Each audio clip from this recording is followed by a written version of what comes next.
کیا اللہ کے علاوہ کوئی اور الہ ہے؟ کیا اللہ کے علاوہ کوئی دستگیر ہے؟ کیا اللہ کے علاوہ کوئی داتا ہے؟ کیا اللہ کے علاوہ کوئی رزاق ہے؟ قل هاتوا برہانکم ان کنتم صادقین، اور اگر تم کہو نہیں ہمارا خواجہ رزق دینے والا ہے، لاہور والوں کا حجویری داتا ہے، ملتان والوں نے شاہ شمس تبریز سے ہی جھولیاں بھر لی ہیں، ہر کسی نے اپنے اپنے خزانوں کا مالک بنا رکھا ہے، تو قرآن کا سوال سنیے، قل ہاتوا برہانکم ان کنتم صادقین، سچے ہو تو دلیل دو۔ اور دلیل پہ کیا ہے؟ جب ہندوستان میں اجمیر والا بابا نہیں آیا تھا، لوگوں کو رزق مل رہا تھا یا نہیں؟ سبحان اللہ، سبحان اللہ۔ جب یہ پیدا ہی نہیں ہوا تھا، لوگوں کو رزق اس کے پیدا ہونے سے پہلے اس کے دادے کو کون کھلاتا رہا؟ تم کہتے ہو ایک میں کیا، سارا زمانہ ہی خواجہ کے در سے پلتا ہے، نہ اس کی اینٹ لگی تھی، نہ پتھر لگا تھا، نہ یہ پیدا ہوا تھا، نہ اس کے ابا کی اس کی اماں سے شادی ہوئی تھی، ابھی اس کا دادا بھی کما رہا تھا، روٹی کھا کر سوتا تھا، اس کو کس نے کھلایا؟ بابا حجویری کے دادا کو کون کھلاتا رہا؟ ان کے پیدا ہونے سے پہلے، انسانوں کے پیدا ہونے سے پہلے جو مالک کی مخلوقات تھی، ان کا رزق کون دیتا تھا؟ کوئی ہے اللہ کے علاوہ؟ قل ہاتوا برہانکم، لاؤ دلیل کہ یہ فلاں اور فلاں ہے، ان کو رزق اللہ نہیں دیتا، ہمارا داتا دیتا ہے، ہمارا خواجہ دیتا ہے، ہمارا بابا دیتا ہے۔ لا حول ولا قوت الا باللہ۔ ان قوالوں کا دین ایمان، ان اربابوں کے دین ایمان پہ ذرا غور کیجئے۔ قوال کہتا ہے ہند میں لاکھ ہو جائیں مذہب کے بٹوارے، ہند میں لاکھ ہو جائیں مذہب کے بٹوارے، پھر بھی تیرا نعرہ لگائیں ملا پنڈت سارے۔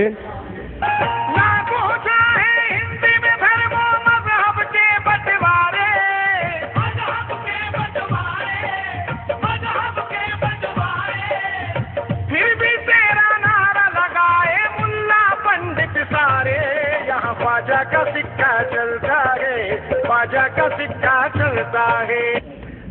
ہند میں مذہب کے لاکھ بٹوارے ہو جائیں، یہ ملا ہے، یہ مسلمان ہے، یہ سکھ ہے، یہ ہندو ہے، یہ پنڈت ہے، لاکھ بٹوارے ہو جائیں، سارے مل کے خواجہ تیرے در پہ آ کے سب نعرہ لگاتے ہیں، تجھے ملا بھی مانتا ہے، تجھے پنڈت بھی مانتا ہے، تجھے سکھ بھی مانتا ہے۔ بتاؤ وہ مسلمان ہو سکتا ہے جس پہ سارے راضی ہوں؟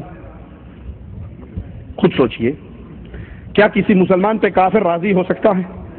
نہیں ہو سکتا۔ اور وہ مسلمان کیسا ہے فیصلہ خود ہی کرنا، جس پہ ہندو کہتے ہیں ہمارا تھا، سکھ کہتے ہیں نہیں ہمارا تھا، مسلمان کہتے ہیں نہیں یار موصلہ تھا، ختم نہیں کروائی ہوئی تھی، ہمارا تھا۔ مسلمان کے در پہ مسلمان سے کبھی کافر راضی نہیں ہو سکتا، وہ کافر تو ان کا دشمن ہے۔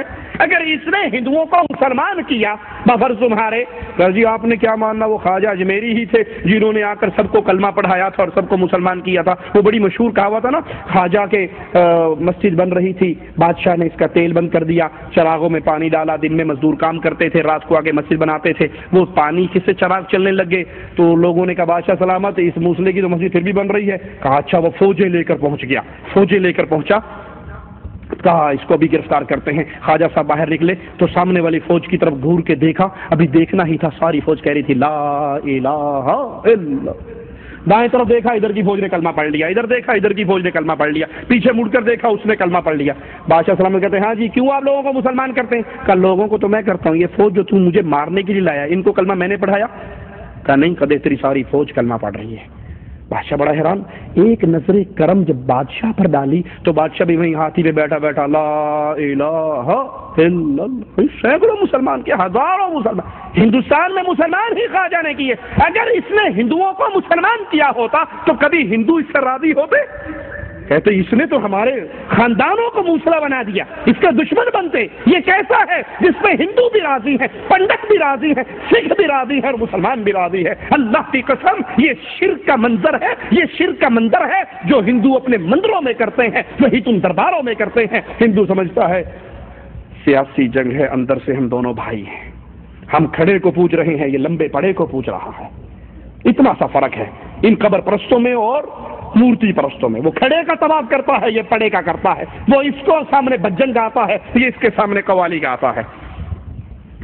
قوال کہتا ہے پڑھی نمازیں رکھے روزے جنت پالی ملا، میں خواجہ کے عشق میں کھویا مل گیا مجھ کو اللہ۔ پڑھی نمازیں، رکھے روزے، جنت پالی ملا، میں خواجہ کے عشق میں کھویا، مل گیا مجھ کو اللہ۔ لا حول ولا قوت الا باللہ، انا للہ و انا الیہ راجعون۔ یعنی ملا کی ساری دوڑ صرف جنت کے لیے، اللہ راضی ہوگا تو جنت دے گا، اللہ ملے گا تو جنت ملے گی۔ یہ صوفیاء کی اور قوالوں کی جنت سے لڑائی ہے، جنت سے نفرت ہے۔ اور اللہ کے نبی صلی اللہ علیہ وسلم جب نماز کا وقت، دوران نماز آپ ایک قدم آگے بڑھتے ہیں اور ایک قدم پھر پیچھے ہٹے۔ اللہ کے نبی اب آگے کیوں بڑھے؟ کہا مجھے اللہ نے جنت دکھائی تھی جس کی طلب میں آگے بڑھا تھا، پھر مجھے جہنم دکھائی، میں نے اپنا سایہ اس میں دیکھا اور میں 2 قدم پیچھے ہٹا۔ یہ تو نبی ہے جو جنت کے لیے آگے بڑھ رہے، یہ تو نبی ہے جنہوں نے جنت کا تعارف کروایا، اور نبی کے سارے صحابہ اس جنت کے سوالی۔ ان صوفیاء کا کیا عقیدہ ہے؟ رابعہ بصری کہا کرتی تھی کہ جنت کے پانی سے جہنم بجھا دوں، جہنم کی آگ سے جنت جلا دوں، پھر بے لوث ہو کر اللہ کی عبادت کروں۔ پھر تو نے اللہ سے لینا کیا ہے؟ نہ رہی جنت نہ رہی جہنم۔ نمازوں اور روزوں کی توہین کرتے ہوئے کہتا ہے پڑھی نمازیں، روزے رکھے روزے، جنت پالی ملا، میں خواجہ کے عشق میں کھویا، مجھ کو مل گیا اللہ۔ تو یہ خواجہ کے عشق میں کھونے کا طریقہ رسول اللہ صلی اللہ علیہ وسلم نے اپنے صحابہ کو کیوں نہیں سکھایا کہ چھوڑو نمازیں روزے؟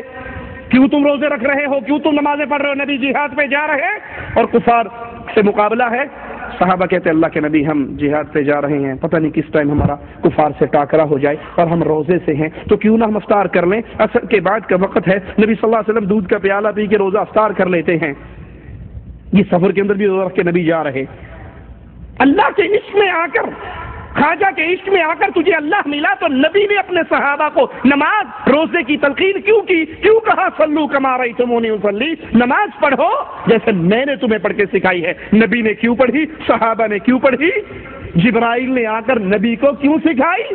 اللہ نے اپنے قرآن میں نماز پڑھنے کا حکم کیوں دیا؟ اہل جہنم کا یہ ماجرا کیوں پیش کیا کہ جنتی پوچھیں گے ما سلککم فی سقر، جہنم میں کیوں آئے؟ تو جواب ملے گا لم نک من المصلین۔ یہ سارے بے نماز قوال اسی جہنم میں پڑے ہوں گے جو کہیں گے لم نک من المصلین، ہم لوگوں سے کہا کرتے تم نماز پڑھو، ہمیں صرف اسی عشق میں رہنے دو۔ صحیح بخاری میں ہے، اس نمازوں سے کیا ملتا ہے سنیے، صحیح بخاری میں ہے، اللہ کے نبی فرماتے ہیں بندہ فرائض کے ذریعے اللہ کے قریب ہوتا ہے اور پھر نوافل ادا کر کے اللہ فرماتا ہے بندہ میرے اور قریب ہو جاتا ہے، یہاں تک کہ میں اس کا ہاتھ بن جاتا ہوں۔ کس طرح قریب ہوتا ہے اللہ کے؟ فرائض کے بعد نوافل کے ذریعے بندہ اللہ کے قریب ہوتا ہے۔ اور یہ ظالم کہتے ہیں پڑھی نمازیں رکھے روزے، جنت پالی ملا، ہم تو خواجہ کے عشق میں جا کر اللہ سے ملے ہیں۔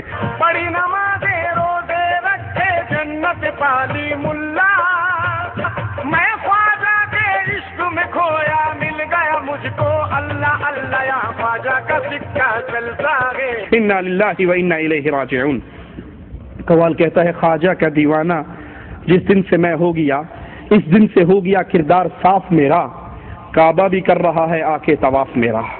خواجہ کا میں دیوانہ جس دن سے ہو گیا ہوں، اس دن سے ہو گیا ہے کردار صاف میرا، بس جہاں کوئی دیکھے خواجہ کی ہے عنایت، کعبہ بھی کر رہا ہے آ کر طواف میرا، مجھے چڑھے گئے چشتی رنگ رنگ۔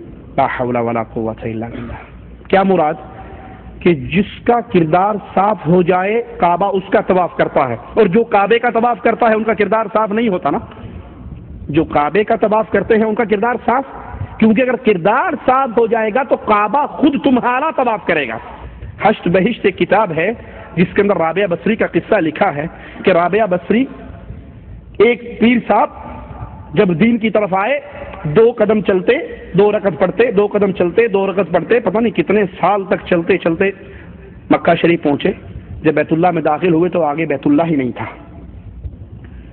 پوچھا لوگوں سے بھی میں تو اتنے سال 2 رکعتیں پڑھ کے شکرانے ادا کرتے ہوئے پہنچا ہوں، بیت اللہ کہاں گیا؟ کہا ادھر کو گیا ہے۔ پیچھے پیچھے گئے، دیکھا تو